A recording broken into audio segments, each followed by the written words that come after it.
Have you ever stopped to think about that voice in your head? The voice that comments, criticizes, judges, the voice that tells you what to do or sometimes what not to do. We are accompanied by it all the time, so much that we assume it is someone else. But what if I told you that this mental chat, this constant narrative, is not actually you? Think about this. From the moment you wake up, your mind begins to speak. Get up, you have a lot to do today. Why did you say that yesterday? You should have tried harder. It's a constant dialogue, a background noise that, although we sometimes ignore it, never stops. But have you ever wondered who listens? If you are the one speaking, then who is listening? Let me take you to an unsettling place. Close your eyes for a moment and imagine a place completely silent, with no thoughts, no judgments, no words. It's just you in that pure space, with no mental noise. Who are you? Where does that internal chat, which seems to have so much control over your life, go? There's something many don't want to face. That voice, that mental chat, is not the essence of who we truly are. It is just an echo, a construction, a reflection conditioned by years of experiences, fears and expectations. But we, the ones behind it, are something much deeper, much more mysterious. Now pay attention to this. When you feel anxious, what is it that really overwhelms you? It's not the event itself, but the interpretation that your mind gives it. That voice that magnifies the consequences, that repeats to you, "This will be a disaster." And here's the terrifying revelation. That voice doesn't seek to help you, it seeks to control you. It is the filter through which you experience reality, and most of the time, that filter is distorted. Let me tell you something fascinating. Neuroscientists have discovered that most of our thoughts are not conscious but automatic. It's like your mind is a program running in the background, repeating patterns and beliefs that you didn't even choose. That mental chat is a habit, not your true self. But there's something even more disturbing. That internal dialogue can be your worst enemy, friend, or your most powerful ally. It all depends on whether you choose to identify with it or not. Because the real trap is believing that that voice is all you are, when in reality, you are so much more. You are the observer, the silent witness, who stands behind the constant chatter. Think about the moments when you've suffered the most. Isn't it true that much of the pain came from the thoughts that arose? Thoughts like, "This will never get better," or "I'm not enough." That mental chat creates stories, and those stories shape how you see the world and how you see yourself. But here's the key, you are not those stories. There are ancient cultures that have understood this secret for centuries. In Buddhism, for example, it is taught that suffering arises from attachment to those thoughts. Meditation, an ancient practice, is nothing more than an exercise to observe that internal chat and learn not to identify with it. Because the moment you stop reacting to every thought that arises, you free yourself. But you don't have to be a monk to experience this freedom. You just need to pause and observe. The next time a negative thought arises, stop. Ask yourself, is this real, or is it just my mind playing with me? By doing so, you begin to break the spell, to dismantle the illusion that your mental chat is the entirety of who you are. I want you to remember something. You are not the voice. You are the one who listens to it. And in that moment when you separate from it, you begin to regain control of your life. Because the true magic happens when you stop being trapped in the stories you tell yourself and begin to live from a deeper, more authentic place. Throughout this video, we'll explore how mental chat takes control, how it distorts our perception, and most importantly, how we can free ourselves from it. Because the first step to reclaiming your power is realizing that that voice is not you. And when you manage to do that, you'll discover a world of possibilities. Are you ready for this journey into the unknown?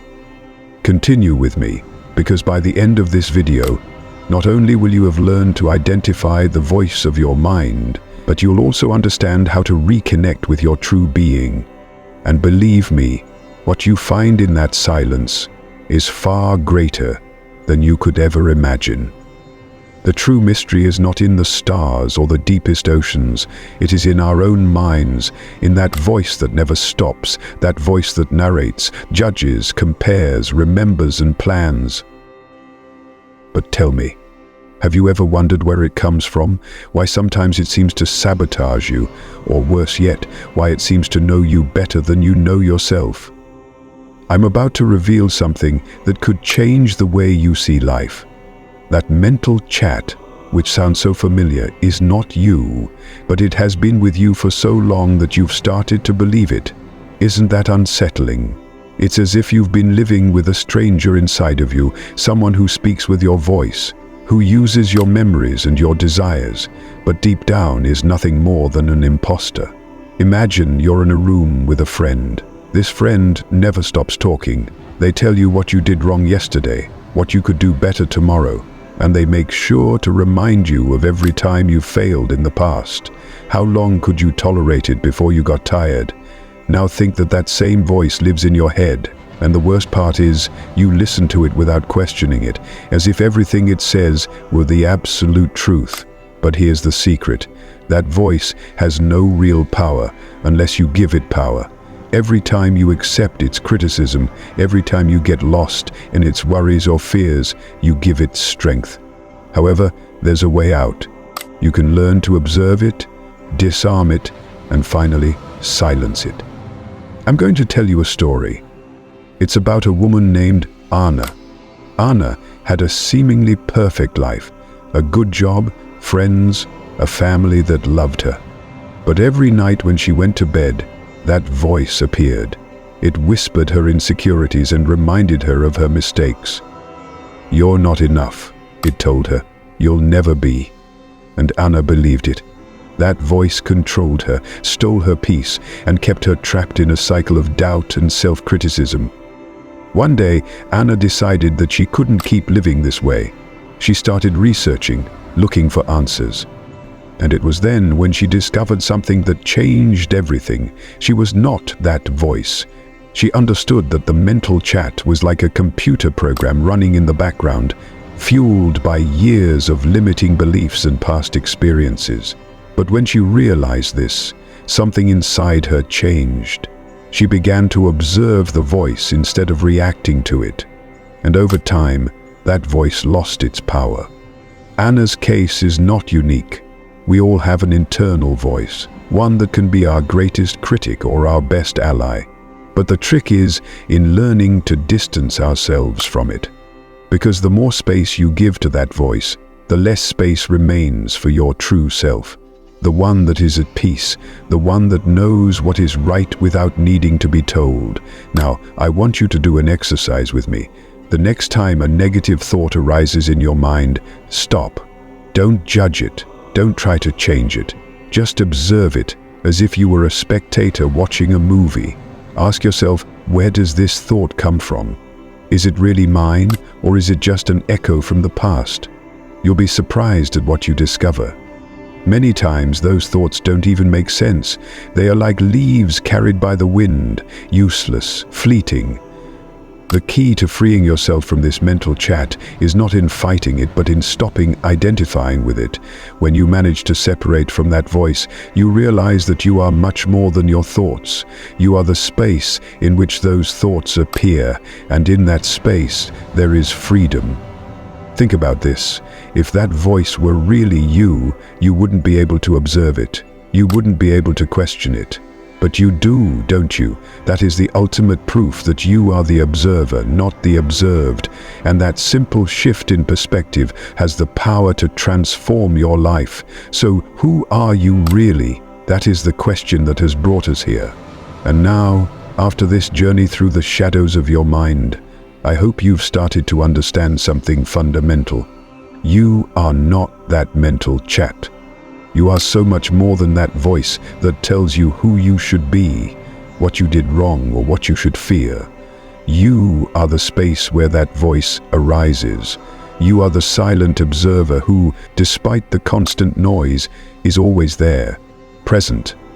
Imagine for a moment what it would be like to live without letting that voice control your emotions, your decisions, your life.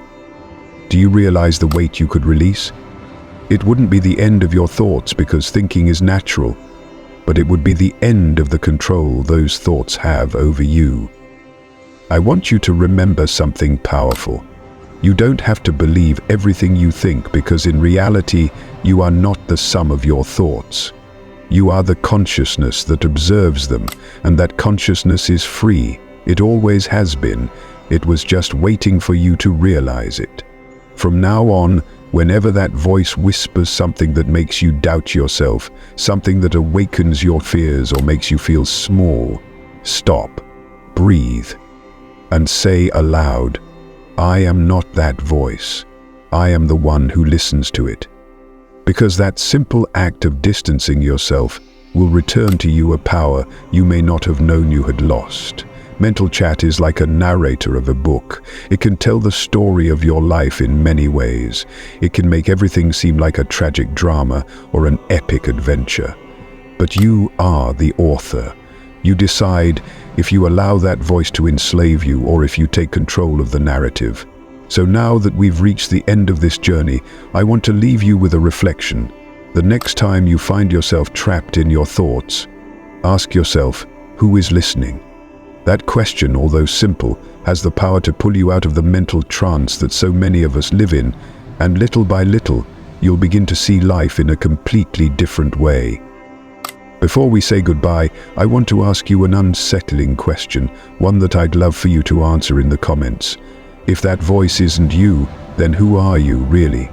I want you to leave your answer down below in the 1400 comments. It doesn't matter if it's brief or extensive. Write it from the heart, because this space is a community of seekers, people like you who are exploring the deepest corners of the human mind. And if this journey has resonated with you, if it has made you reflect, or at least made you question something you once took for granted, subscribe to this channel. It's a refuge for restless minds, for those searching for answers beyond the surface. And don't forget to activate the bell so you don't miss the upcoming videos, because what's coming will be even deeper and more transformative. And to finish, if you want to take away a small task from this video, do this. When you're caught by a negative thought, stop, smile and say, "Thank you for your opinion, but I don't need it." That simple phrase is like a key that can open the door to mental freedom. Remember, the abyss of your thoughts does not define you. You are the one who decides whether to stay at the edge or take a step toward freedom. See you in the next video.